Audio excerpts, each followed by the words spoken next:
Hey guys, in this video, I'll show you how to fix Microsoft Store sorry about that error.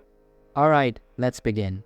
So first of all, you have to open up settings from the search menu over here. Then go into the search menu at the top left of your screen and type in system. And then you will see this option called system component settings. So click on this. Now over here, you will find Microsoft Store. So click on the three dots and then click on advanced options. After that, scroll down and first of all click on terminate.